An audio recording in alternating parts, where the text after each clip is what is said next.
ओम नमः शिवाय। स्वागत है आप सभी का हमारे चैनल में।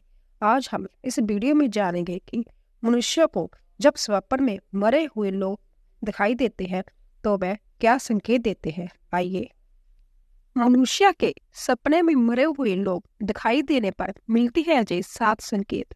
कभी भी नजरअंदाज न करें। एक समय की बात है, नारद मुनि कैलाश पर्वत पर भगवान शिव से मिलने के लिए जाते हैं। वहां पर जाकर नारद मुनि भगवान शिव को प्रणाम करते हैं। भगवान शिव नारद मुनि का बड़े ही प्रेम से आदर सत्कार करते हैं। फिर भगवान शिव कहते हैं, नारद मुनि, तुम्हारा कैलाश पर्वत पर आने का क्या कारण है? अवश्य ही तुम कोई महत्वपूर्ण कार्य से अथवा कोई महत्वपूर्ण समाचार लेकर आए होंगे। तब नारद मुनि कहते हैं, हे देवों के देव महादेव, आप तीनों लोकों में सबसे बड़े हैं। आपसे कोई भी बात छिपी हुई नहीं है।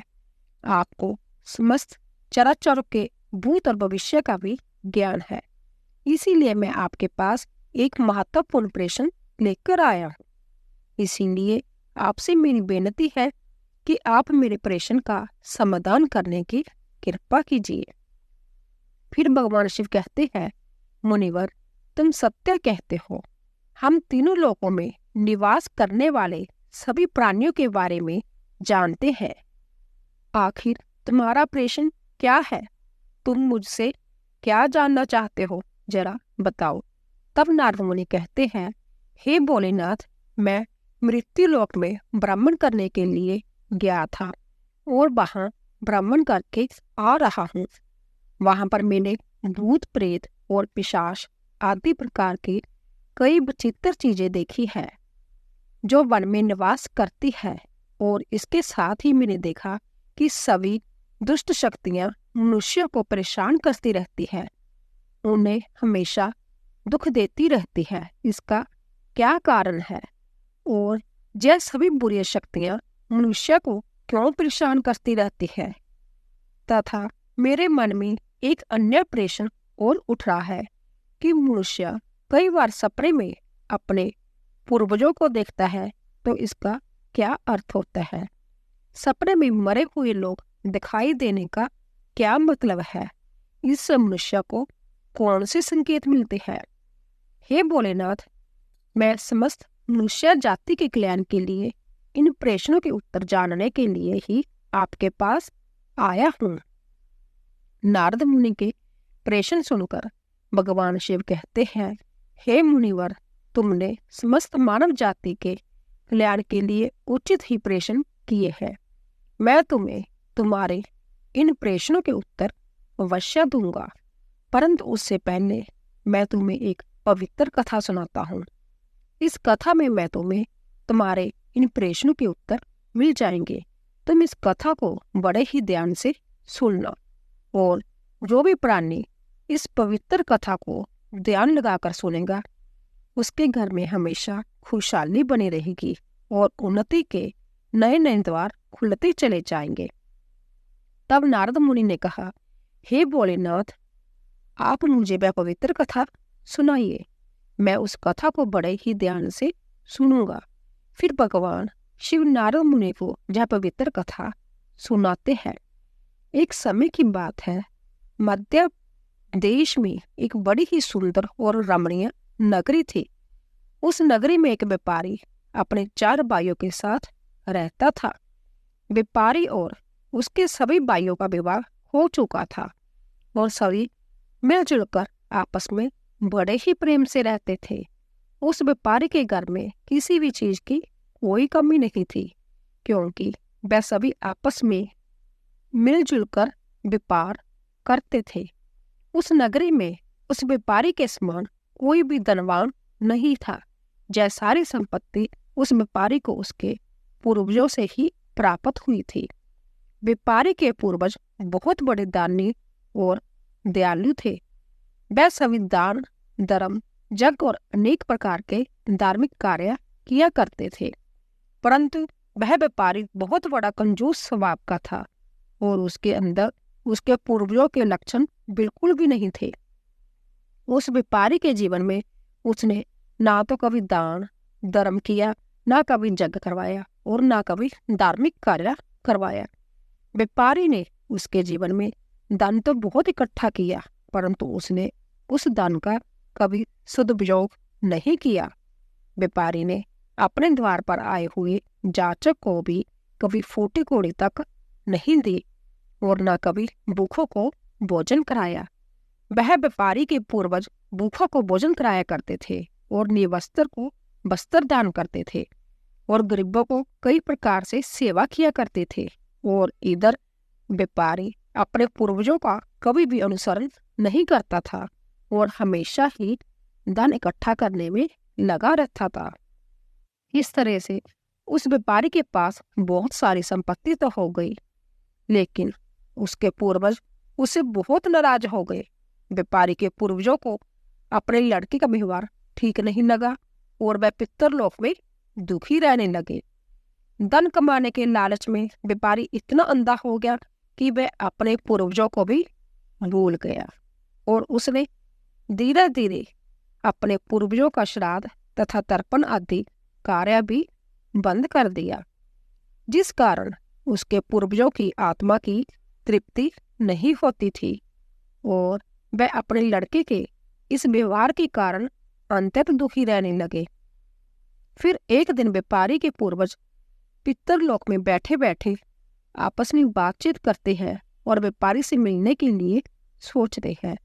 फिर सभी पूर्वज इकट्ठे होकर धर्मराज के पास जाते हैं और उनसे हाथ जोड़कर प्रार्थना करते हैं, हे धर्मराज, हमारे पुत्र की बुद्धि भ्रष्ट हो गई है। धीरे धीरे वो धन कमाने की लालसा में हमें भूल चुका है, जिस कारण से हमारी संतुष्टि नहीं हो रही। कृपया आप हमें हमारे पुत्र से मिलने के लिए जाने दीजिए। हम हमारे पुत्र को समझाकर कुछ समय बाद वापस लौट आएंगे और उसे शास्त्र का ज्ञान भी देकर आएंगे। तब धर्मराज ने उन्हें आज्ञा देते हुए कहा, हे दिव्य आत्माओं, तुम तुम्हारे पुत्र से मिलने के लिए तो नहीं जा सकते हो, परंतु तुम अपने पुत्र को सपने के माध्यम से संकेत जरूर दे सकते हो।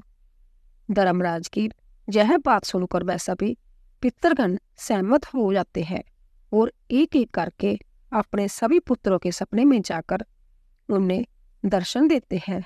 सबसे पहले वो अपने बड़े पुत्र के अर्थात उस व्यापारी के सपने में जाकर दर्शन देते हैं और संकेत देते हैं, परंतु उसका बड़ा बेटा उनके संकेत को समझ नहीं पाता और अगले ही दिन वह उस सपने को भूल जाता है और अपने पितरों के द्वारा दिए गए संकेतों को नजरअंदाज कर देता है।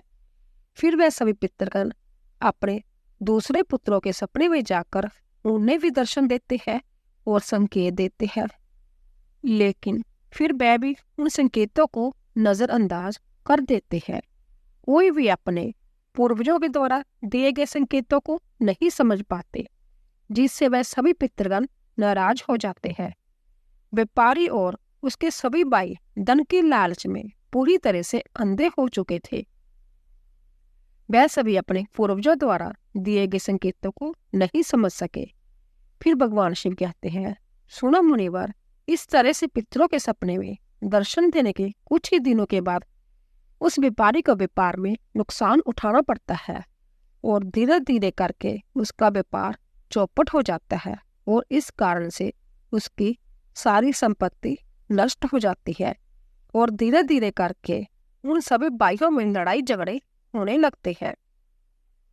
अपने पूर्वजों द्वारा जमा की हुई सारी जमीन जायदाद और जहां तक कि अपने घरों को भी बेच डालते हैं और पूरी तरह से वह सभी बर्बाद हो जाते हैं और सभी भाई अलग अलग हो जाते हैं और अपना अपना पालन पोषण करने में लग जाते हैं। और उधर स्वर्ग लोक में पितरों को अपने पुत्रों की ऐसी दुर्गति देखकर बहुत कष्ट होने लगता है। यह दृश्य देखकर वह सभी पितरगण बहुत ही दुखी और उदास हो जाते हैं। फिर से वह सभी धर्मराज के पास जाते हैं और कहने लगते हैं, हे धर्मराज, हमसे हमारे पुत्रों की ऐसी दुर्गति नहीं देखी जाती। हमारे द्वारा किए गए सभी पुण्य कर्मों को हमारे पुत्रों से नष्ट कर डाला है। कृपया आप कुछ ऐसा उपाय कीजिए जिससे हमारे पुत्रों को उनकी भूल का पता चल जाए। भगवान शिव कहते हैं, सुनो मुनिवर। फिर धर्मराज उन पितरों से कहते हैं, हे दिव्य आत्माओं, तुम्हारी इस व्यवस्था को मैं अच्छी तरह से समझता हूँ, इसीलिए मैं तुम्हारी अवश्य ही सहायता करूँगा। फिर धर्मराज एक ब्राह्मण का रूप धारण करके पृथ्वी लोक पर आते हैं और उन पितरों के पुत्रों को मिलने के लिए जाते हैं। और वह सबसे पहले व्यापारी के घर जाते हैं। वह व्यापारी बिस्तर पर पड़ा हुआ था, क्योंकि उस व्यापारी को कई प्रकार की बीमारियों ने घेरे रखा था। अब उस व्यापारी की पत्नी ने उस ब्राह्मण का आदर सत्कार किया और दान दक्षिणा देने लगती है। तो वह ब्राह्मण कहता है, बेटी, तुम्हारे घर में पितर दोष है, इस कारण से तुम्हारे पति की जय दशा हुई है।